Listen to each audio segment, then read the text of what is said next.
Hey, it's Daddy Steve. Please click on the Deck Heroes icon, click on subscribe. It's 100% free. Blood in, blood out. And don't forget to click on the notifications just so you don't miss any amazing content. This is Dr. John. I love watching Dr. John's channel. He's got a doctorate in psychology. I've got a very good degree in psychology, and I've also got a master's degree in economics. But anyway, let's hear what this person needs to say. I do know, if you look in the top left, it's about a wife that won't have the naughty time with him. I've never listened to this thing in my life. I don't know what he's going to say. Here we go. Yeah, man, I've listened to countless hours of your show, and man, you've helped me a ton. And so I just want to say thank you for that first off. So my question is, you've talked about emotional infidelity and you talked about emotional abuse, and I'm wanting to understand if my wife is emotionally has emotional infidelity and if she's abusive or neglectful, or if I'm just being too sensitive and needy, because that's basically what she's told me. Whew. There's a lot of layers here already, man. So let me know what's going on. Yeah, so the backstory, I met my wife through actually her cousin. We worked together. She introduced me to my wife now, and, everything was great in the beginning. Thought she was a wonderful person. She's a wonderful person, and I thought she had a wonderful heart. She's a teacher, just like your wife is. And she really, really loved kids, and that was one of her big things, that she really, really wanted to have kids. So we got married, and we immediately tried to have kids because I knew how important that was to her, and I wanted to have kids too. And, I never, thought I was going to be ready, and I don't think you ever are ready. You just have to kind of jump into it. So we had kids right away. I mean, when we tried to have kids, it happened very, very quickly. But quickly after we had kids, our sex life just fell apart. I confided in her, that I needed the intimacy, and, that I felt like she was really distant. And she basically just told me, I'm too tired. I don't have time for it. Or there's always an excuse. We went to counseling for a bit, and during the counseling sessions, it came up.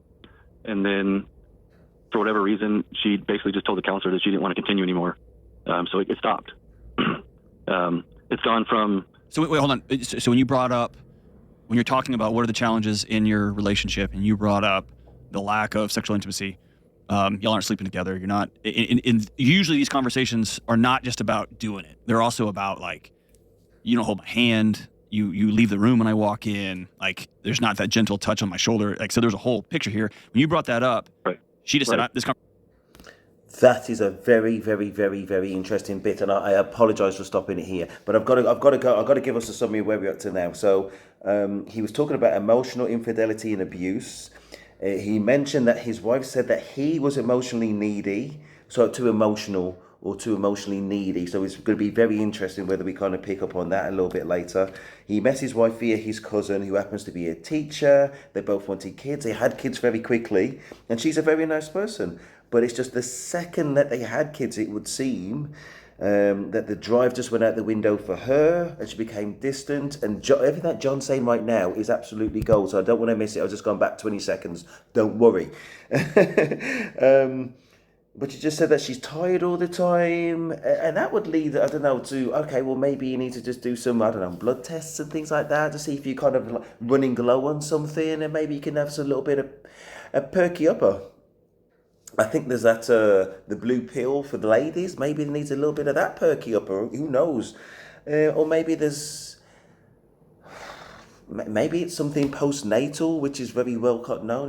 Postnatal depression of some sort, but specific to that aspect.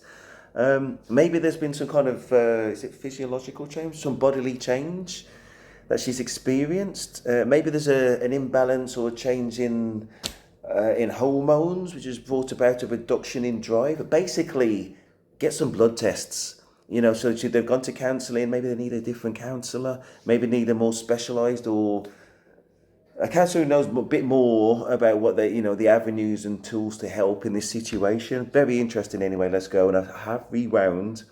John's about to get into the real meat of the thing. You're not going to miss anything. Let's go. In your relationship, and you brought up the lack of sexual intimacy. Y'all aren't sleeping together. You're not. Usually these conversations are not just about doing it. They're also about, like, you don't hold my hand. You leave the room when I walk in. Like, there's not that gentle touch on my shoulder. Like, so there's a whole picture here. When you brought that up, right. She just Right. said, "This conversation's over. I'm out."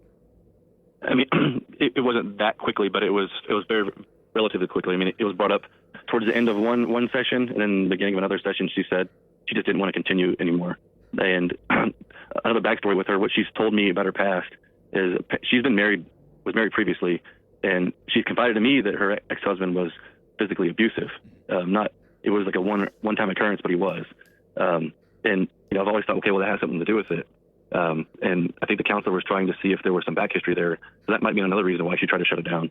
But the thing about what she told me, though, about her past, it's been a little confusing over the years is, I was very sympathetic of what she told me, and, it broke my heart. Again, we're not going to miss this, but he said physically abusive. He didn't say sexually abusive. You know what I mean? He didn't say that. So there's a correlation, but there's not a direct connection, not for me. Anyway, unless there's a little bit more to the story about what he said. But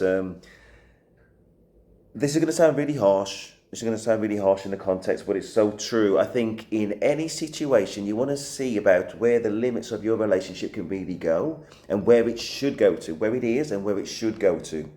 Absolutely nothing wrong with a person having baggage or having kind of damage from the past to say it doesn't sound like she's to blame at all, and that's not what I'm trying. So I just want to be crystal clear from how it's been described. She's not to blame at all. But what I'm trying to say is, from his point of view, coming into that situation, he's got to decide about where the relationship is and the problems that they need to get through before it goes to another stage. You know what I mean? And this is absolutely kind of case critical. And these are not the things that we think about, do we? When we're in that kind of love zone. You know what I mean? And we really want somebody who's got all these amazing qualities and we want to get it over the line. But again, there's that fundamental thing which you need to address before you take it forwards. And I say it's an awful situation, but just that's front of mind for me. Let's go forwards. But I've come to find out over the years that she's never told anybody about it. Nobody, only me. And she didn't want anybody else to know about it. So I don't want to say that I don't believe her, but initially, I believed her 100%. And then as time has gone on, I'm starting to question whether or not the story was 100% true or not. Sure. That makes sense? Yeah. Tell me about emotional infidelity. I mean, she's very passive aggressive. Dismisses my feelings. I've tried multiple different avenues to try to get through to her on how I feel. I've done the direct approach where I sit her down and talk to her. I've written her letters. I've written her poems. And it was almost kind of like, well, this is ridiculous. Like she has told me directly that I'm needy and too sensitive. Is basically what she's told me.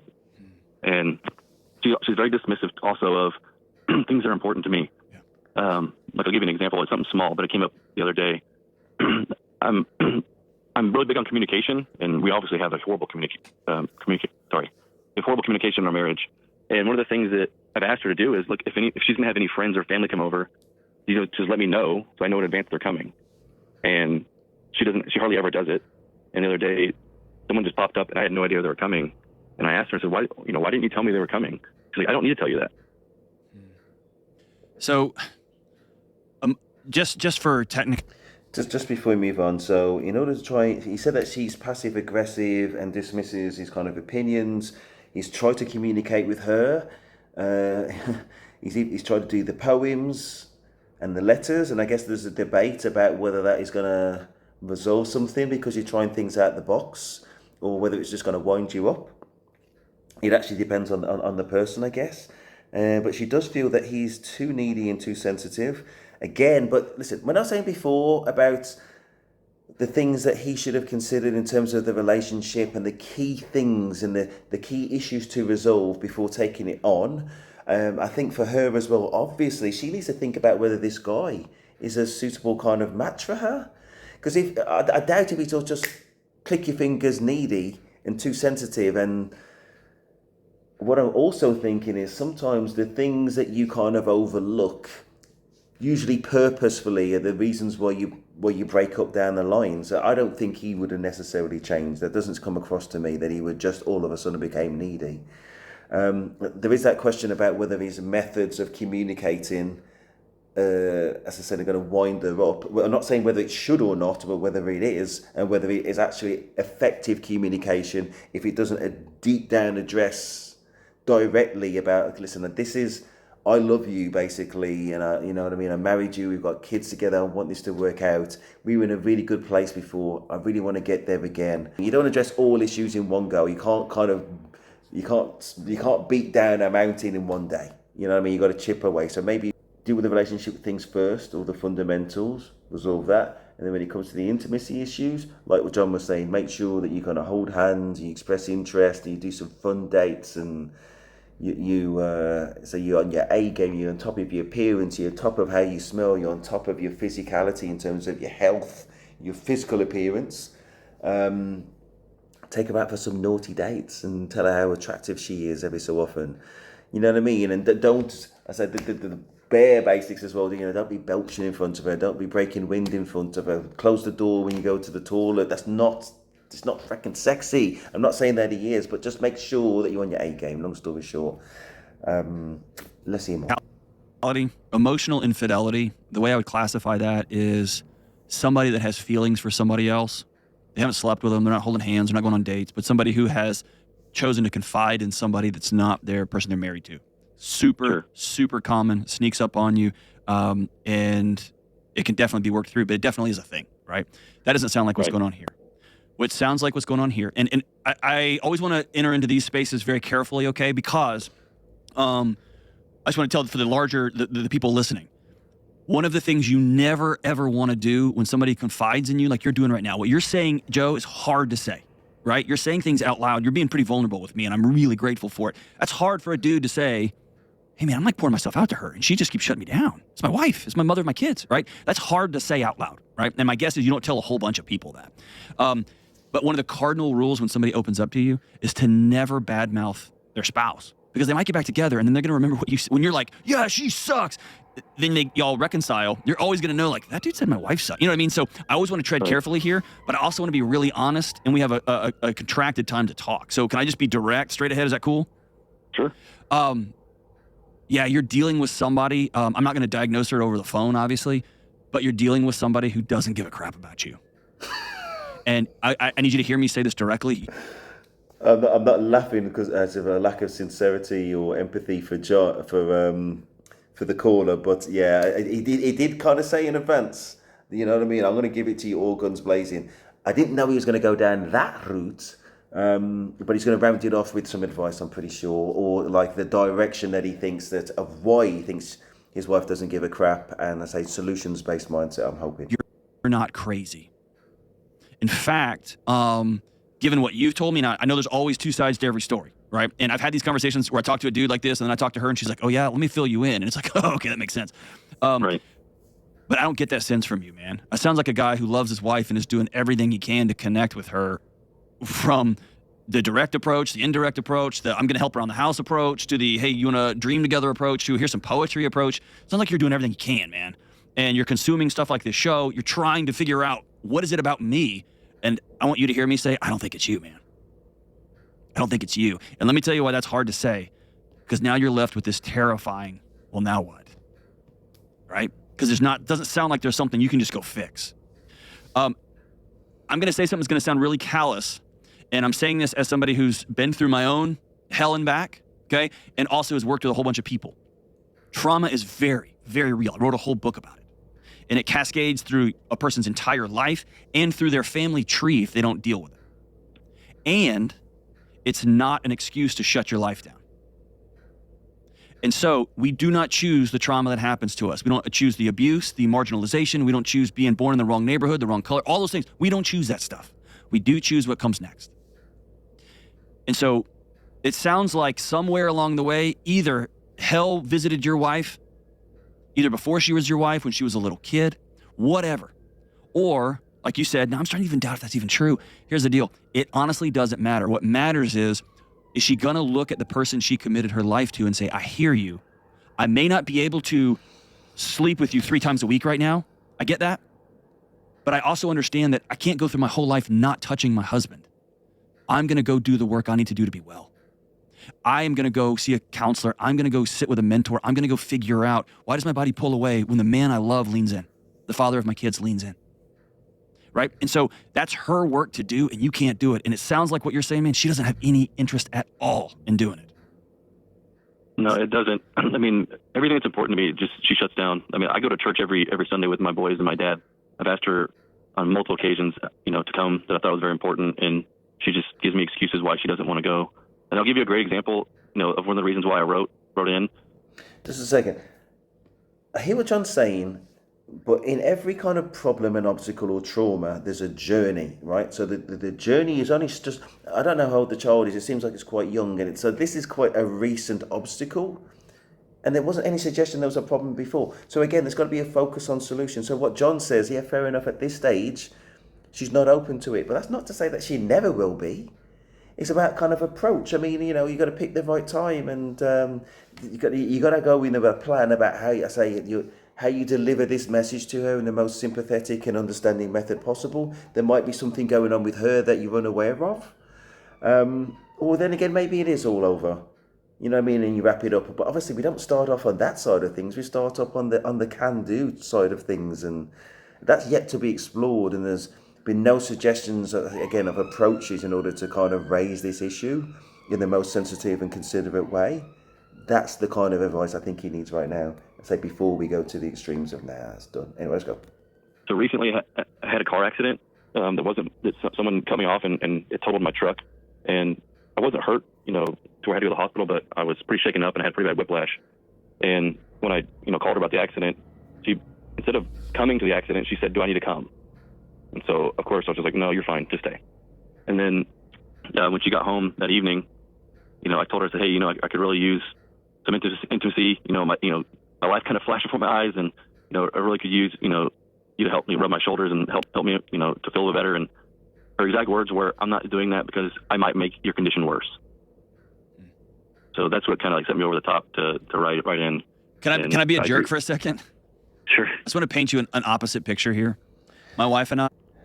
Before he goes into that, listen, he's leading us on this path that is connected to this accident, that is connected to the child, to the baby, or things like that. And John is absolutely right at the beginning. We don't have time to delve into everything, but it's not necessarily the cause of why his wife has backed off. There may well be other reasons that we don't know of, but at the moment we're just working on the information that we know. That's all we can do. But what I'm saying is, this may not necessarily be the solutions and the cause of problems. It's just kind of front of mind for me. Let's go. By 1,000 miles are not perfect. Okay, like I don't want anyone at all to think that. Right. Last year when I was doing my Wim Hof breathing exercises in my car, doing 85 miles an hour down the highway, and I passed out and I totaled my car. I was okay. I actually drove the car. I drove it in and parked it at the office and had it towed out of here. But I got here and I called my wife and I said, "Hey, I totaled the car. I'm okay. Just wanted to let you know I'm safe. If somebody saw me on the side of the road or whatever, I want you to know I'm okay." And it was about 35 or 45 minutes later, and we live 30 minutes from here. My wife showed up here. Right. And she had tears in her eyes and she said, "I just need to see you." And she came and gave me a hug. But I need you to know that's the other side. I tell you all that to tell you it's not a fantasy. You're not a needy, whiny guy. You're not crazy. But I also want to tell you this. You have to get out of her head and stop playing the "what if I just do this, what if I just do this" game. Right. You have to shift into what I'm going to call a whole other mode. And it's terrifying, dude. You have to ask yourself, this is who she is, and this is who she is choosing to be when it comes to spiritual matters, when it comes to sexuality, when it comes to connectivity. And if it hasn't already, it's going to show up with parenting decisions and choices. Right. So let me say this as clearly as I can. She does not care about you. And I hate saying that, but you feel that. Yes, feel it. So you have to ask yourself, what am I going to do next? And Listen, again. That's not what he said. He being the speaker. Up to that point, up to the point of marriage, or the point of kids, there didn't seem to be any raised issue, or we haven't delved deeply to ask the question to find out if there were any other issues leading up to the marriage, or any other issues leading up to the child, he did mention right from the outset about emotional infidelity. We need to touch on some other possibilities about what might be going wrong in this relationship. Again, it hasn't always, because I say, based on what we know, it hasn't always been that way. So something must have changed, and it's either specifically the baby, which we're in terms of we kind of led down his PT, post-traumatic stress, the pregnancy stress disorder, or something else, or maybe somebody else has kind of been lurking around, or maybe she's spending more interest with different friends or something. I guess we'll never know. We won't know because he's not being asked, but we could just put it out to him. What are the other reasons, in your point of view, about what could possibly be going wrong in a relationship in terms of motivations or change in normal patterns, something along those lines? Let's go forward. I can't give you that answer. That might be, all right, cool. This is the life I chose. This is the person I chose. I'm going to settle in here. This might be you sitting down with a counselor and begin saying, what does life look like not with her? This might look like sitting down with her and saying, okay, I've reached the line here. And I want to say this, when it comes to infidelity, you may have heard me say this, and so I'll make sure I clarify myself here. We talk about infidelity a lot as like, did you have sex with somebody? Did you text somebody? Did you kiss somebody? I think infidelity is an infinitely bigger picture, right? It's about withholding. It's about denial. It's about, I'm going to be about my life over your life. I'm going to be about my wants and my needs, and I don't care about the covenant I made with you that we're going to be about doing life together. And so I take a much wider angle when it comes to infidelity, because a lot of people are just flat out terrible marriage partners. They're selfish, they're narcissistic, they're jerks, they're quasi, not physically, but they're quasi abusive. They're just awful. But then they say, I didn't sleep with anybody. Yeah, dude, but you violated the covenant of this marriage. Because when you get married, you say, you before me. And she says, you before me. And you spend the rest. Is that infidelity? Or is that a level of kind of narcissism? It's not infidelity, is it? I know, let's go for anyway. Semantics. Potato. Of your life in service to one another. And y'all are in service to building something completely new, man. And here's the thing. I hate this for you, dude. And if you were here, I'd give you a hug, man. Because I know what I'm telling you is like a sack of bricks on your shoulder, because you felt it and you felt it and you felt it. But you got to ask yourself, what do I do next? What do I do next? And I'm going to recommend you get with somebody, probably a professional or a minister in your community, or it sounds like your old man and you are pretty close. I would sit down with somebody and get some reflection. And you can go into a lot more detail with this person. I guess my final thing, man, I'm sorry. I'm sorry that your wife is choosing to kick dirt in your face, choosing to not connect, choosing to leave you out in the cold. I'm so sorry, man. And if your wife has a rebuttal to this, if she watches this and she's like, oh, you need to know the other half, I'd love for her to call in, man. I'd love for the other side of the story, but this is the one I got. And quite honestly, it breaks my heart, but this is not an uncommon story. Where somebody gets married, has kids, and they're done with him. Now I can have my life, the one that I wanted, with what I wanted. I'm through with this, and I hate that for everybody. I hate that for the kids. I hate that for both the husband and the wife. I hate it for everybody. I hate it for everybody. Thanks for the call, my brother. I wish I had some better news or some like, oh yeah, just try this. Sounds like you've gone to the ends of the earth, man. And you're gonna have to live in that season of what do I do now? And when you make that decision of what I'm gonna do now, you got to be at peace with it. You got to be at peace with it, because living in that gray space, man, will kill you. Sit with somebody else who you trust, who can reflect back with you. Y'all make a path for moving forward, man. Call anytime I can help. Hang on the line. I'm going to send you a copy of Own Your Past, Change Your Future, man. Just free of charge. It's a book for you to read. It's about what to do when everything falls apart and how to pick up the pieces and take a new path. Very interesting. Just trying to summarize John's approach to this in my mind. I'm not 100% sure what it was. I think it was just a more or less, this is in a relationship in serious trouble, and it is in definite trouble, that's for sure. That we know. My approach would be go to another counsellor. I'd say preferably a male counsellor, just because of potential problems with implicit bias. You know what I mean? So that's where I would go for. And I think it's inevitably going to lead to some kind of upfront conversations about issues go before you go into that kind of conversation, just write things down and think it through, for goodness sake. Maybe you can speak to your own kind of counselling, like relationship counselling on a one-to-one, and go in there fully prepared and having thought things through, not getting emotional, allowing her the space to be upfront and honest, because if she isn't, or she doesn't feel comfortable enough, then you're not going to move things forwards. You need that honesty and say in order to move things forwards.